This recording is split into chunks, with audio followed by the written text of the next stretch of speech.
Karen had always been the kind of person who craved adventure, whether it was skydiving in Switzerland, snorkeling in the Maldives, or exploring ancient ruins in Peru.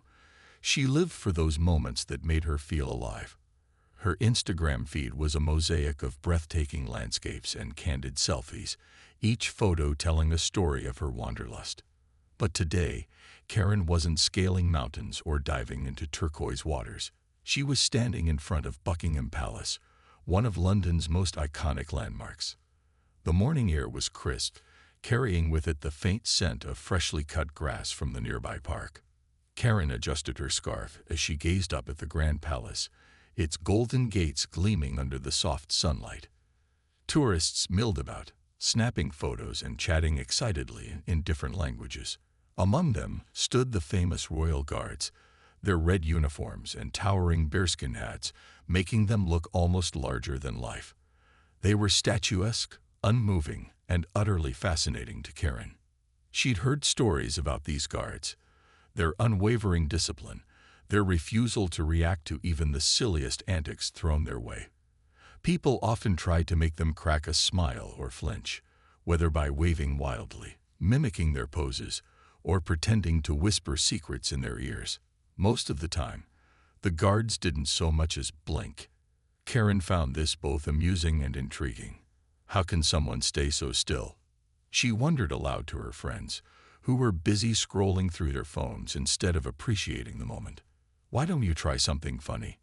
teased Mia, one of her travel buddies, nudging her playfully. "See if you can get a reaction." Karen smirked. She loved a good challenge. At first, she thought about pulling some silly faces or doing an exaggerated curtsy. But then her eyes landed on the rifle slung over the nearest guard's shoulder. It looked old-fashioned, more like a prop than a real weapon. Surely it wasn't loaded right. The idea sparked in her mind. A daring, mischievous little plan. What if she grabbed it, just for a second, just to see what would happen? Her heart raced at the thought. Was she really going to do this? She glanced around, noticing the crowd of tourists snapping pictures and laughing. No one seemed particularly alarmed by anything happening around the guards. To Karen, it felt like everyone was in on the joke. This was all part of the fun, wasn't it? After all, how serious could it be? These guards were here for show, weren't they? Mia noticed Karen inching closer to the guard. "What are you doing?" she hissed, suddenly alarmed. "Relax," Karen whispered back, grinning. "It's just a bit of fun." But deep down, Karen wasn't entirely sure herself. Part of her hesitated, wondering if this was crossing some invisible line. Yet another part, the bolder, more reckless side, was already reaching out before she could second-guess herself. Before anyone could stop her, Karen's fingers closed around the cold metal of the rifle, lifting it slightly off the guard's shoulder. Time seemed to freeze. For a split second, everything was quiet except the sound of her own breathing. And then chaos erupted. The moment Karen's fingers wrapped around the rifle, a ripple of shock spread through the crowd.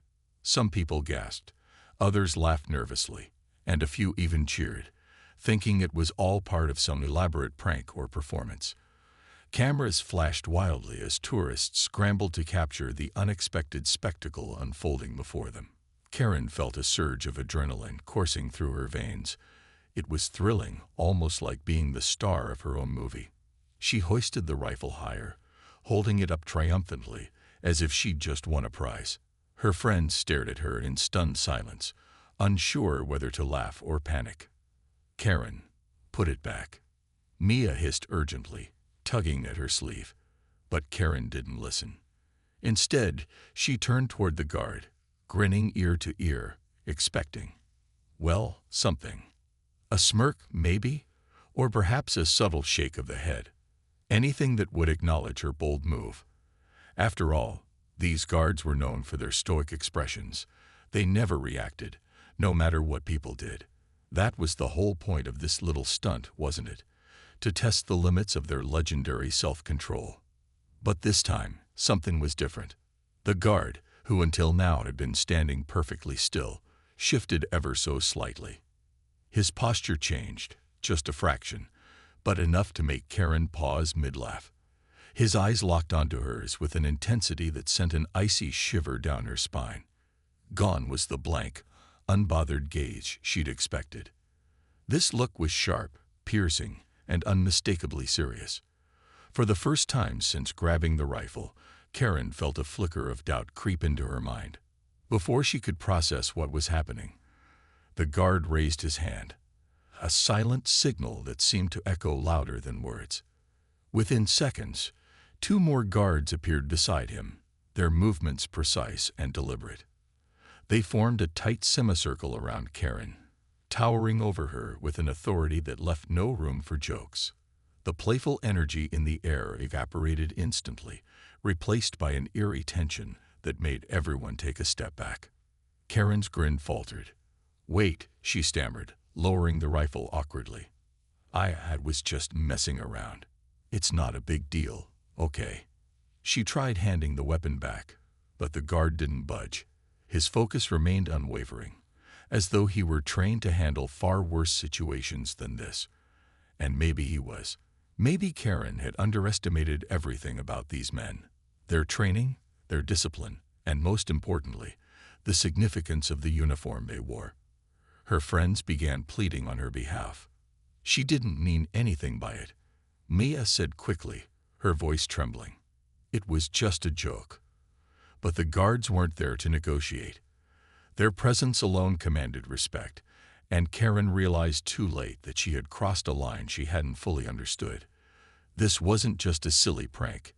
It was a breach of protocol, a violation of boundaries she hadn't considered when she acted on impulse. As the seconds ticked by, Karen's initial excitement gave way to mounting dread. The cheering from the crowd had died down, replaced by murmurs of concern. Parents ushered their children away, while other tourists exchanged worried glances. Someone muttered, "That was a bad idea," loud enough for Karen to hear. Her hands grew clammy, and her heart pounded in her chest. What had started as a light-hearted attempt to entertain herself now felt like a mistake she couldn't undo. Then came the sound of boots pounding against the pavement. More guards, along with police officers rushing to the scene. The sight of armed officers approaching sent a fresh wave of panic through Karen. She dropped the rifle immediately, raising her hands in surrender. "I'm sorry," she blurted out, her voice cracking under pressure. "I didn't know. I swear I didn't mean any harm." But apologies wouldn't be enough. As the officers surrounded her, Karen realized the gravity of her actions. This wasn't just a harmless prank anymore. It was a situation that demanded accountability. And as they led her away from the palace grounds, leaving behind a sea of bewildered faces, Karen couldn't help but wonder. How had things spiraled so out of control so quickly? As Karen was led away from the scene, her mind raced faster than her feet. The once lively atmosphere of Buckingham Palace now felt suffocatingly tense. The cheerful chatter of tourists had been replaced by hushed whispers and uneasy glances. Parents pulled their children closer, while others filmed the unfolding drama on their phones. For Karen, every step felt heavier than the last. Her earlier confidence had vanished, leaving behind a gnawing sense of dread that tightened its grip with each passing second. The guards escorting her moved with precision, their boots clicking sharply against the pavement. They didn't say a word, but their presence alone spoke volumes. Their faces remained expressionless, yet their body language radiated authority. Karen couldn't help but notice how everyone around them instinctively cleared a path, as if afraid to get too close. She wanted to explain herself again, to shout out loud that it was all just a silly mistake, but the words caught in her throat. Something about the situation told her no explanation would matter right now. When they reached the edge of the palace grounds, 2 police officers were already waiting. Unlike the guards, these officers wasted no time getting straight to business. One of them stepped forward, his voice firm but calm. "Ma'am, please come with us," he instructed, gesturing toward a nearby police van parked discreetly out of sight. Karen hesitated for a split second, her eyes darting between the officers and her friends, who stood frozen in place. Maya looked pale, clutching her phone tightly as though she might call for help at any moment. But there was nothing anyone could do. Not here. Not now. Karen climbed into the back seat of the van without resistance. The door slammed shut behind her, sealing her inside a small, sterile space. It smelled faintly of leather and disinfectant, an oddly clinical scent that clashed with the chaos swirling in her mind. As the engine roared to life and the van began to move, Karen pressed her forehead against the cool glass of the window. Outside, the streets of London blurred past, familiar landmarks and bustling crowds that suddenly felt worlds away. She tried to steady her breathing, focusing on the rhythm of inhale and exhale, but her thoughts kept spiraling. What exactly had she done? Sure, grabbing the rifle seemed funny at first, a harmless prank meant to entertain her friends and maybe earn a few likes online. But now, sitting in the back of a police van, reality hit hard. These weren't just ordinary guards. They represented centuries of tradition, discipline, and national pride. And she had disrespected that in front of hundreds of people. Worse still, she hadn't even considered the potential consequences until it was far too late. The van came to a stop outside a nondescript building marked Metropolitan Police. Two officers opened the doors and guided Karen inside, where the air was thick with seriousness. Fluorescent lights buzzed overhead, casting harsh shadows across plain white walls. A desk sergeant glanced up briefly before returning to his paperwork, unfazed by the latest arrival. Karen felt small, insignificant, like a character in a story she didn't want to be part of anymore. She was taken to a small room with a table and two chairs. One officer stayed with her while another left to fetch forms. The silence was deafening. Karen fidgeted nervously, picking at the hem of her jacket as she replayed the events in her head. Why hadn't she listened to Mia's warning? Why hadn't she thought twice before acting? Every question led to more regret, piling on top of her until she felt weighed down completely. Finally, the officer returned, carrying a clipboard. He introduced himself as Detective Thompson and asked her to recount what happened. His tone was professional but not unkind, which only made Karen feel worse. She stammered through her explanation, her voice cracking as she described how she never intended to cause trouble. Detective Thompson nodded occasionally, jotting notes, but his expression gave nothing away. By the time the questioning began in earnest, Karen realized something important. This wasn't just about her anymore. Her actions had disrupted the dignity of a historic institution, and now she would have to face the full weight of that responsibility. The interrogation room felt smaller with each passing minute. Karen sat at the table, her hands clasped tightly together to stop them from trembling.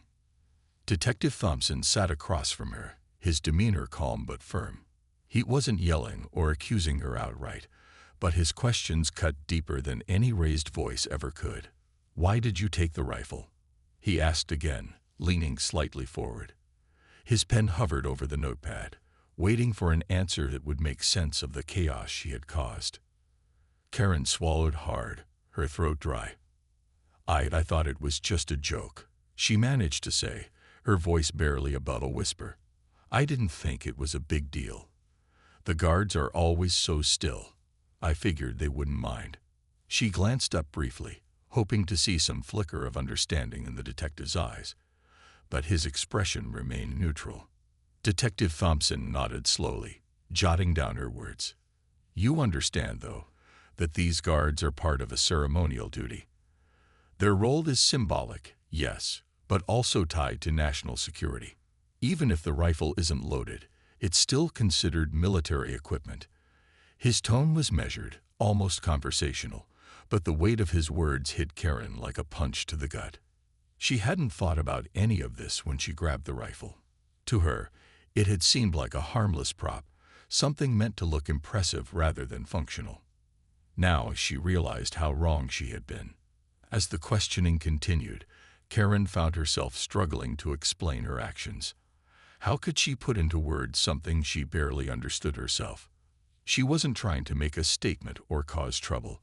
She was just being impulsive, acting on a whim without considering the bigger picture.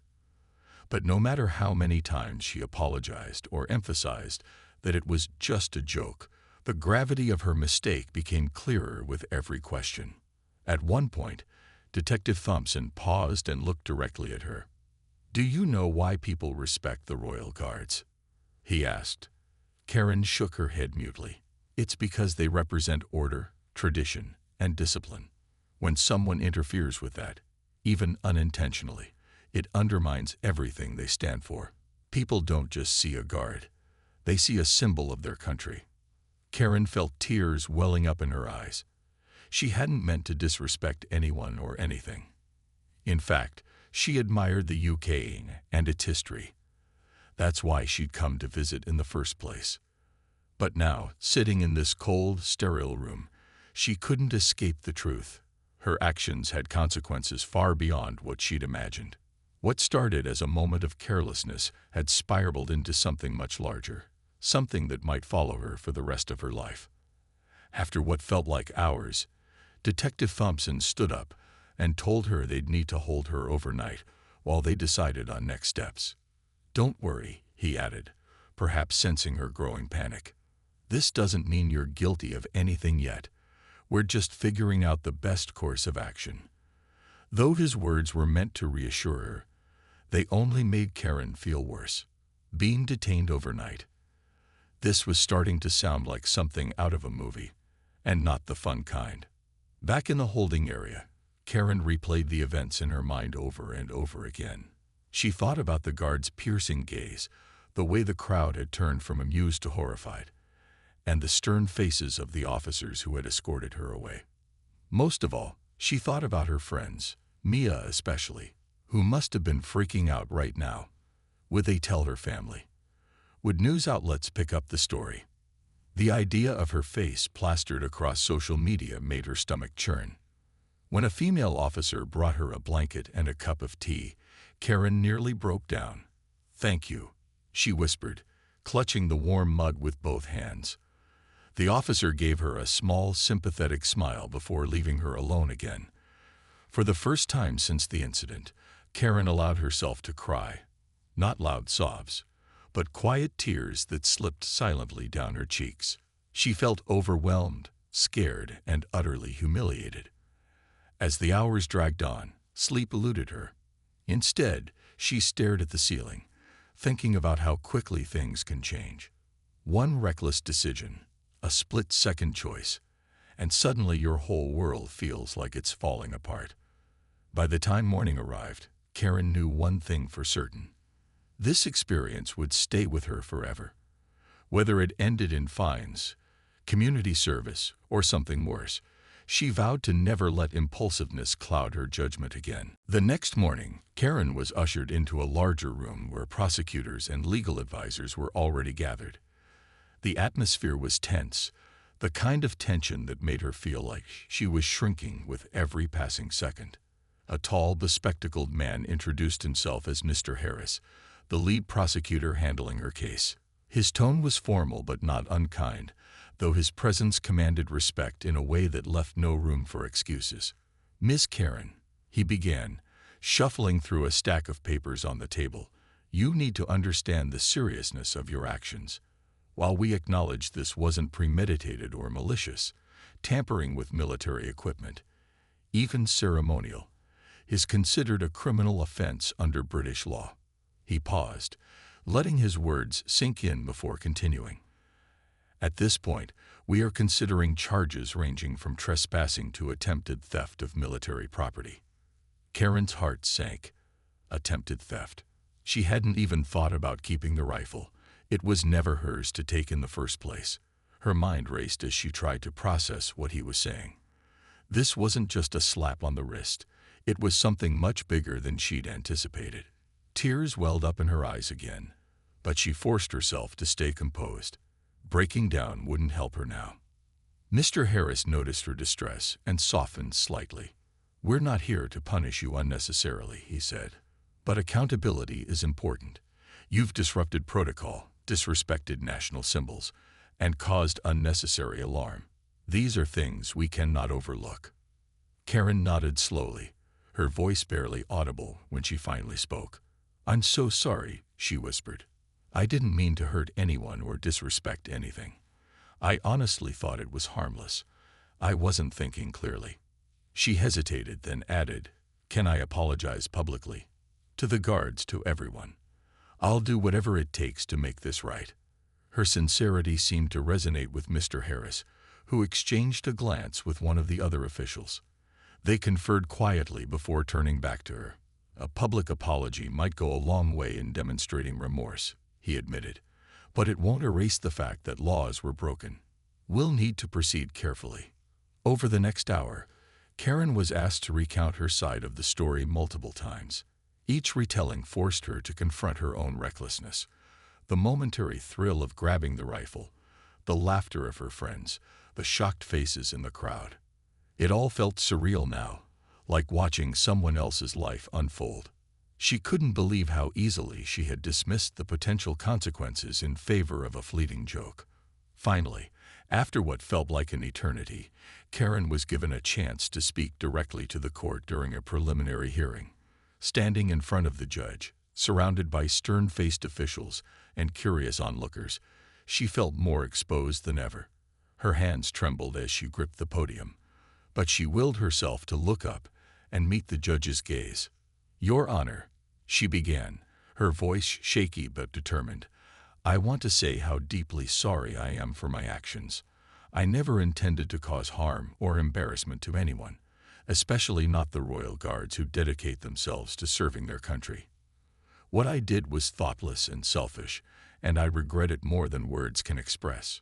She paused, taking a deep breath to steady herself. "If I could turn back time, I would. But since I can't, I promise to learn from this experience and use it to become a better, more responsible person." The courtroom fell silent as Karen finished speaking. For a moment, no one moved or spoke. Then the judge leaned forward, studying her intently. "Miss Karen," he said finally, his voice measured, "your apology is appreciated, but actions have consequences. Respect for our institutions and traditions is non-negotiable. While I acknowledge your remorse, the law must still be upheld." Karen nodded, tears streaming down her face. She knew there was no escaping the repercussions of her mistake.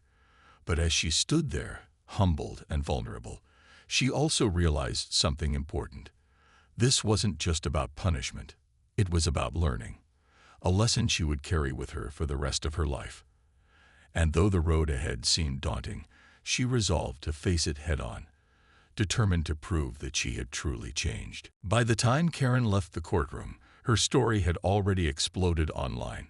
Videos of the incident, captured by tourists with their phones, had gone viral within hours. Social media platforms were flooded with reactions, ranging from outrage to amusement. Some users called her actions disrespectful and reckless, labeling her as someone who thought rules didn't apply to her. Others defended her, arguing that it was a harmless prank blown out of proportion. Memes mocking her began circulating, with captions like, "When you confuse Buckingham Palace with a comedy show," or "Tourist of the Year award goes to." Back home, Karen's phone buzzed nonstop with notifications. Friends, acquaintances, and even strangers bombarded her with messages, some supportive, others scathing. Her family, however, was far less forgiving. When her mother called, her voice trembled with a mix of anger and disappointment. "How could you be so careless?" she asked. "Do you have any idea how this reflects on us? On your future?" Karen listened silently, guilt weighing heavily on her chest. She wanted to explain, to defend herself, but what could she say? Her mom was right. It was careless. As the days passed, the public debate grew louder. News outlets picked up the story, turning it into headlines like, "American tourist causes chaos at Buckingham Palace," and "The day a joke went too far." Talk shows debated whether Karen deserved sympathy or scorn, while opinion pieces dissected the cultural differences between countries. Some argued that international visitors should educate themselves before visiting historic sites, while others pointed out the need for clearer guidelines about interacting with ceremonial guards. Amidst the chaos, Karen's friends rallied around her. Mia, in particular, refused to let her face the backlash alone. "You made a mistake," she told Karen firmly one evening over coffee. "But mistakes don't define you. How you handle them does. You need to own this, learn from it, and move forward." Her words struck a chord with Karen, who realized she couldn't keep hiding from the consequences of her actions. Encouraged by Mia, Karen decided to issue a public apology, not just to the court, but to everyone affected by her behavior. With her friend's help, she drafted a heartfelt statement and posted it on her social media accounts. In the post, she admitted her wrongdoing, expressed sincere regret, and promised to use the experience as a learning opportunity. She ended with a plea: "Please remember that behind every headline is a human being trying to grow. I hope you'll give me the chance to prove that I've changed." The response was mixed. Some people applauded her honesty and willingness to take responsibility, calling her apology genuine and brave. Others remained skeptical, accusing her of seeking attention or trying to save face.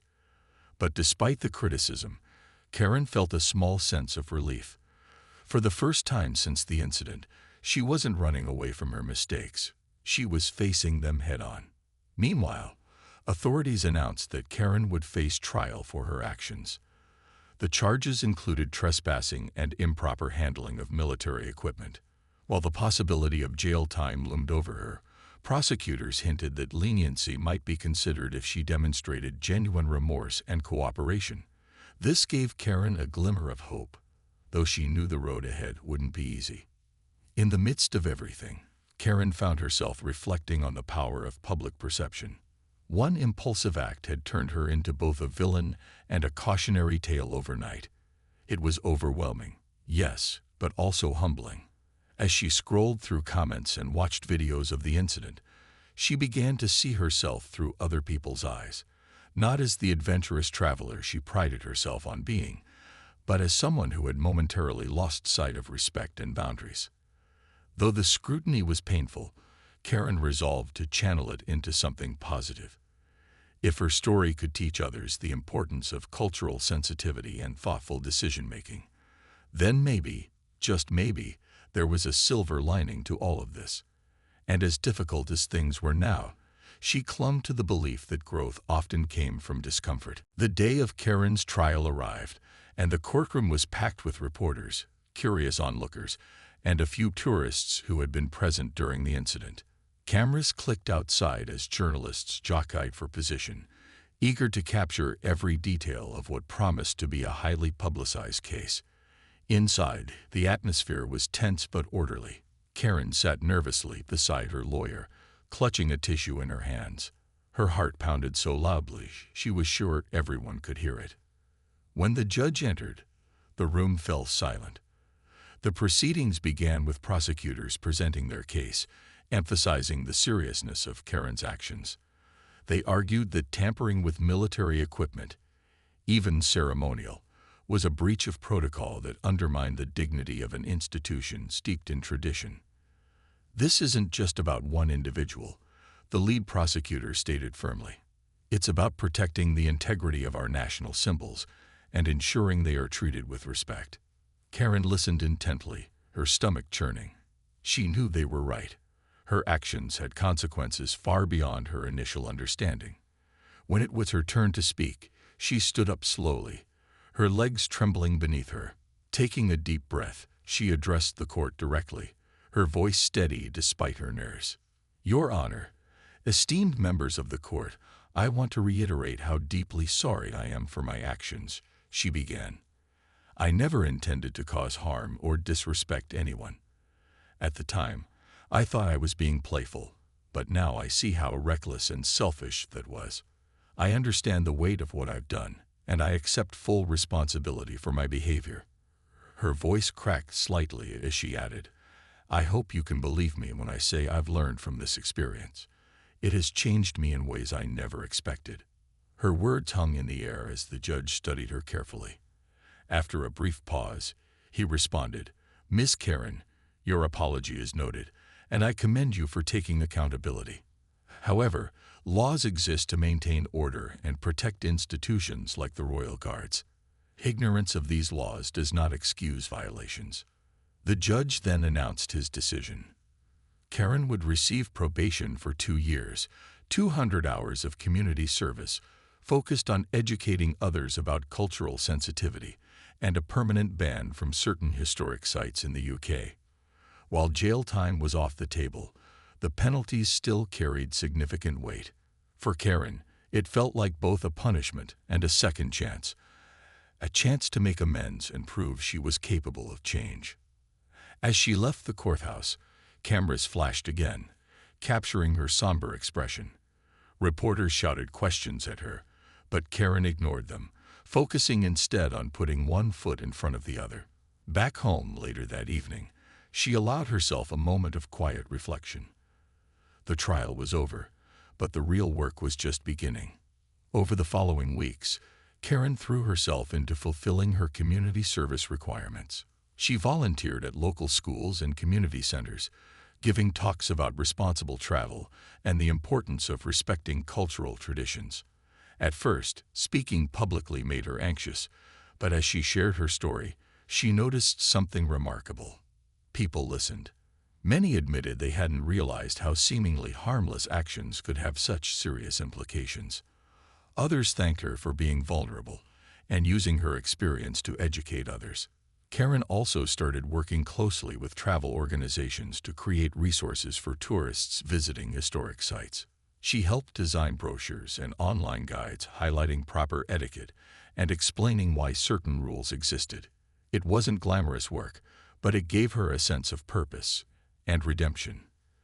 Though the scars of the incident lingered, the viral videos, the harsh comments, the sleepless nights, Karen found solace in knowing she was turning her mistake into something meaningful. People often joked that she had become an accidental ambassador for cultural awareness, a title she accepted with humility. By embracing accountability, she discovered a strength she didn't know she had. And while the road ahead wouldn't always be easy, Karen walked it with newfound determination, ready to face whatever came next. Months passed, and Karen's life slowly began to settle into a new rhythm. The initial frenzy of headlines and viral videos had died down, though reminders of her mistake still popped up occasionally, usually in the form of snarky memes or comments online. At first, these reminders stung, but over time, Karen learned to see them differently.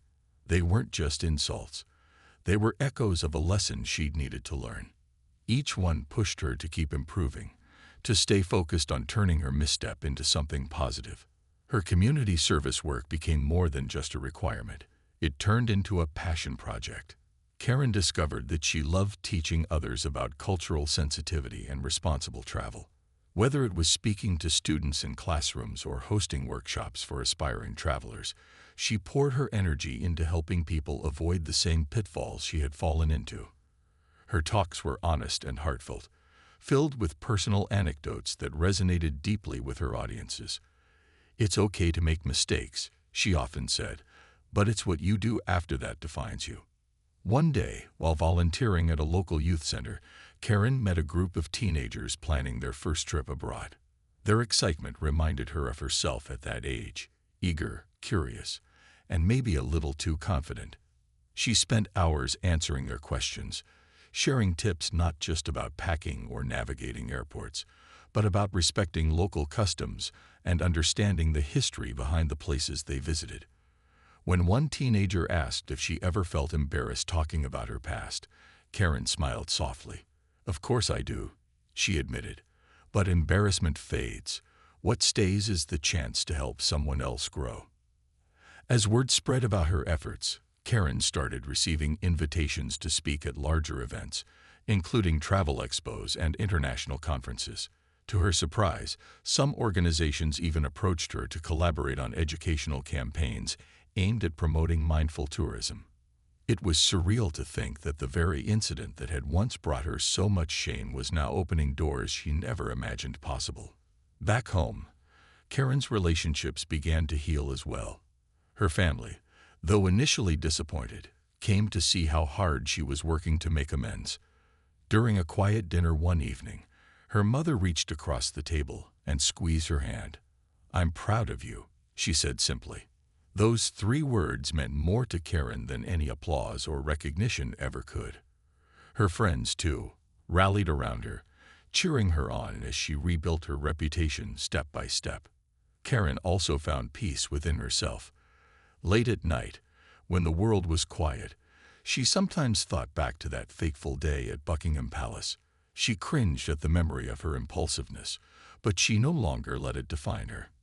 Instead, she saw it as a turning point, a moment that forced her to confront her flaws and emerge stronger on the other side. Eventually, Karen decided to document her journey in a blog titled Lessons from My Mistakes.